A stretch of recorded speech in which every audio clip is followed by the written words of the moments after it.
Good morning, ladies and gentlemen. For those of you who sit in boards or engage with board members, you know that there are two areas where most board members struggle a little bit. And one of the areas is financial reporting and management. The second area is technology. If you look at financial reporting, and my senior Nelson Kure here is, my senior in the industry, Kure is here, he'll tell you there are things called IFRSs, and indeed we struggle as board members to understand them. Anybody from insurance here? The insurance world? Over there. Yeah, there's one particular IFRS. What is it called? IFRS number? 17. And if you were to take a roll call with all the directors and ask them, how many of you actually understand the implications of IFRS 17 on your reporting? Probably 20% of the directors can say, yes, I can comfortably speak about it. So it's an area that most directors are not very, very good at. And the other area is technology. When you're approving your budgets for technology, it doesn't take very long, isn't it? The chief information officer will come with his budget and he'll tell you this is what you intend to do. 1, 2, 3 things. And he's using terminologies that you can't understand. Because you don't want to expose your ignorance, what do? You very quickly approve the budget. So what I want to share with you today is basically what can we do as board members? How can we carry out that oversight responsibility as far as technology is concerned? Because it is important that even as we make decisions, we know the implication. So I'll just talk through a couple of things on area of technology. When it comes to technology, you've got to ask yourself, what is technology strategy? What's technology governance? And when you talk about strategy, is technology strategy different from business strategy? Should it be different, looking at the extent that technology is now being used? And ICT governance, we hear about ICT governance. What is ICT governance, when it comes to our organizations? So can organizations actually have a technology strategy that is distinct or different from a business strategy? Looking at the level of technology in our businesses. So these are questions you need to ponder about. In terms of impact of technology on businesses, I think there's no institution now that can be successful without embracing technology. Very few organizations that are immune to the influence of technology-driven disruption, innovation, or value creation. Yeah. So things are changing rapidly, and technology really leads in terms of where businesses are going, in all organizations, all industries. So we come to the board now. What's the role of the board in technology? First of all, remind ourselves, we are there to oversight organizations. We provide oversight of organizations, various areas, various business areas, including financial management, including technology issues. So this technology oversight, what does it actually entail? And to find that when the board lacks expertise in this area, it's very difficult to provide oversight. You're oversighting something you don't quite understand, you're not very comfortable with.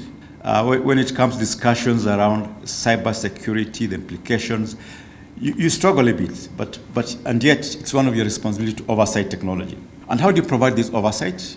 Apart from just approving the IT strategy, there must be very clear KPIs and metrics in terms of measuring the achievement of these strategies for technology. So from the board, we need to see a clear leadership in terms of helping management to have a very coherent and practical strategy, and also keep up to speed on how to manage the multiple risks, including new disruptive technologies, cyber incidents, ecosystem partners in the extended business enterprises, brand reputation, and unhealthy organizational structures. So how does technology affect corporate governance in terms of our role? The use of technology in corporate governance has the potential to improve decision-making, increase transparency, and promote accountability.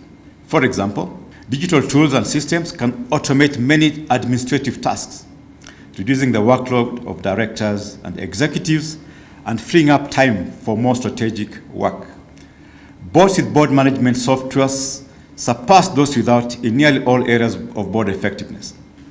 The right technology can streamline and simplify all aspects of board management, including communication, continuity planning, and recruitment. And I'm talking about here about using some of those tools that make board discussions a lot more effective.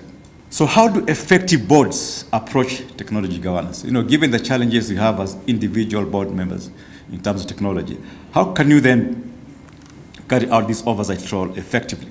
So basically, there are 4 different models through which boards can engage with management on technology issues.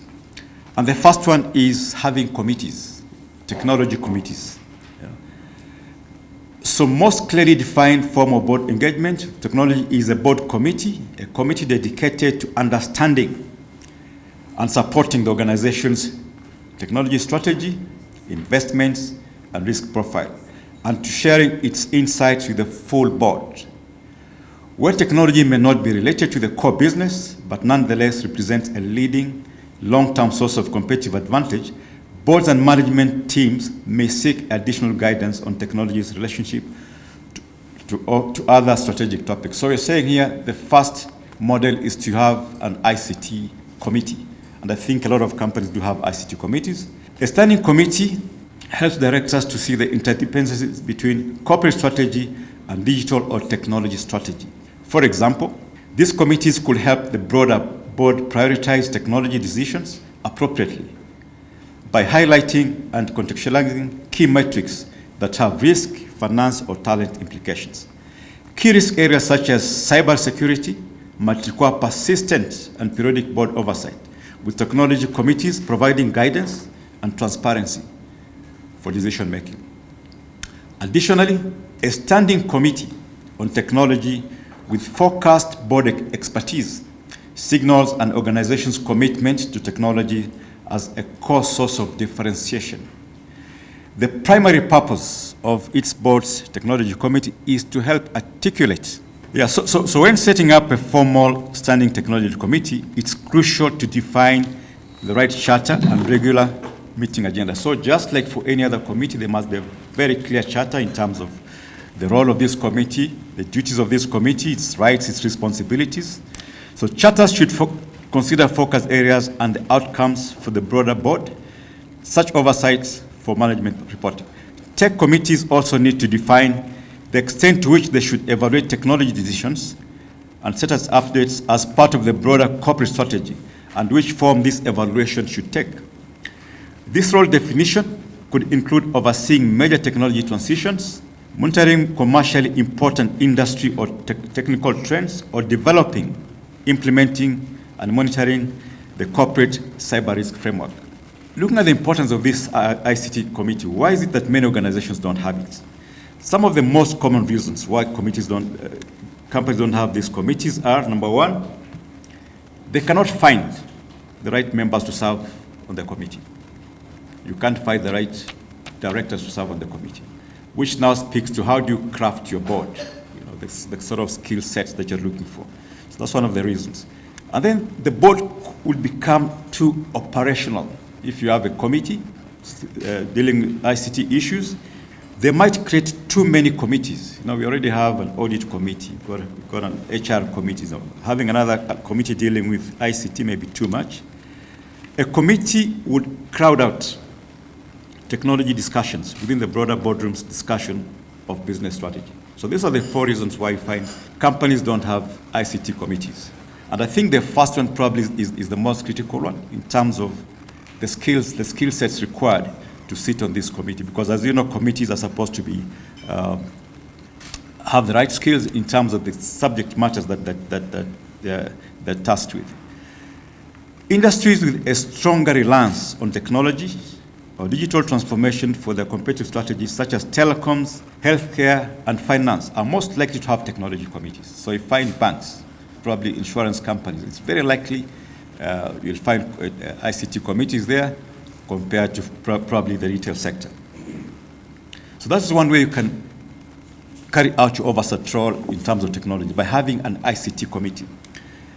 What's the other model? Is having the full board, regular full board engagements, whereby ICT conversations are part of the normal agenda of the board. So for organizations in industries where technology is a core business driver, or most business units are impacted by digital strategy, regular full board engagement has been the norm. Common examples include software businesses and telecoms.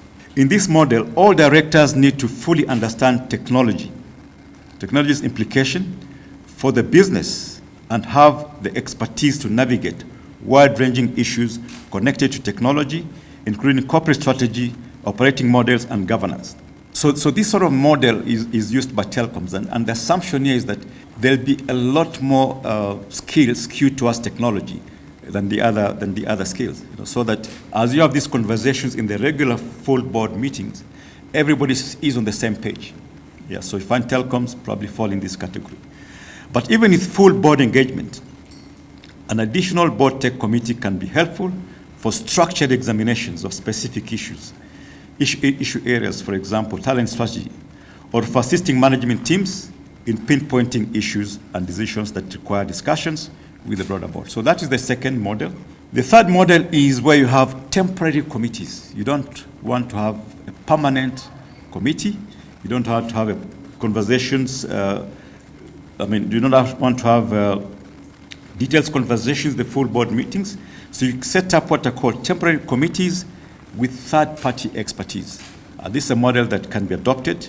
So some organizations dedicate major strategic or financial resources to technologies, typically in the form of major technology transition or strategic digital investment. So if you're looking at, for example, a specific area that you want to go into, maybe you want to go into the cloud, or you're looking at a product that is technology heavy. So instead of having a standing committee, you can actually set up a temporary committee, and get third-party expertise to come in and help you in defining what you need to do and how to do it and how to implement it. So temporary committees draw members from the broader board, while third-party expertise involves external advisors who bring supplemental strategic technical proficiency to specific areas. So you're looking at a specific area and you look for those particular skills. Designing a product, you want to market a product, and you're looking for the skills. You don't have to employ people, but you can get the expertise from outside. That's the third model. The fourth model is we talk about informal board engagement. This is basically involving a lot of management input, and I find these informal engagements very, very useful. Not just in the technology space, but also in the finance space, whereby you actually tap into the resources you have within the business. Your chief information officers, your finance directors. These are people with a lot of knowledge in matters technology, matters finance. And if you have these informal conversations with these experts, it really helps you to understand issues of technology within your organization. So informal engagements, best suited for boards where one or two directors, rather than a critical mass, have extensive expertise in broad technology or specialized technology areas, and management needs additional technical guidance and support. In this model, it's particularly important for board members to resist the natural inclination to become entangled in management's operational decisions, while ensuring there is sufficient full board visibility to underscore the strategic importance of technology discussion. So the risk here is that once you start engaging a lot with management, discussing financials, technology issues, having all these engagements, could you then be overstepping your role as somebody in charge of oversight and going into now being part of the management? So you just got to be very careful in terms of how far you need to go.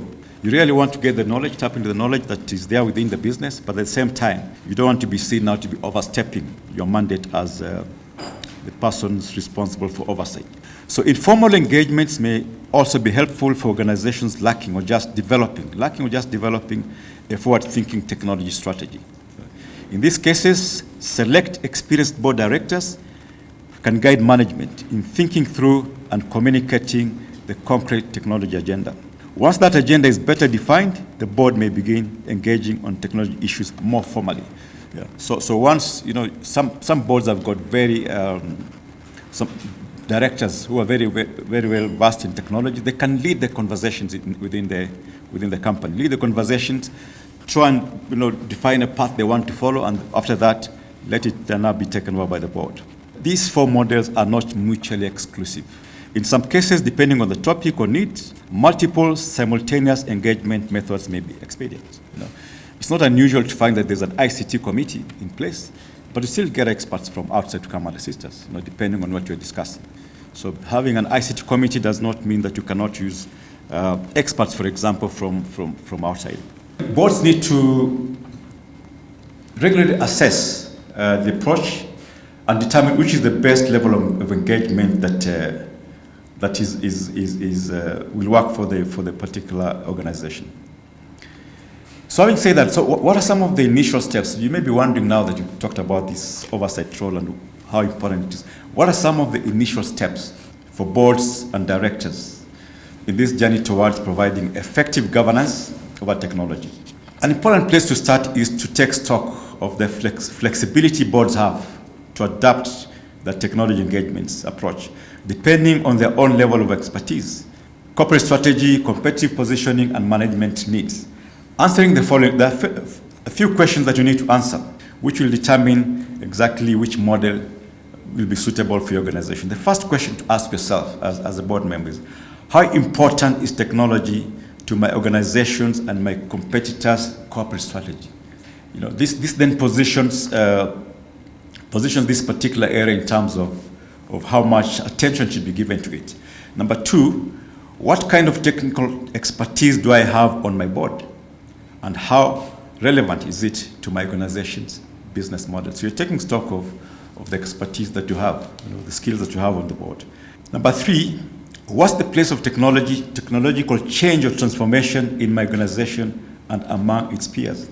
The pace of technological change. And I think this applies across the board. I think it doesn't matter which sector you are, the issue of technology is really top on the list, and a lot is happening. What are the three largest technology risks that could disrupt or endanger our operating model and business? So looking at risks. And then finally, how effectively is management addressing the key technology issues today? When you're having your board meetings, do you get comfort that ICT issues are being properly addressed? Or do you get a feeling that we are lagging behind our competitors? So boards can create value by understanding connections between technology and the business, determining a clear vision and goals for the technology transformation, and anticipating, minimizing potential risks and threats.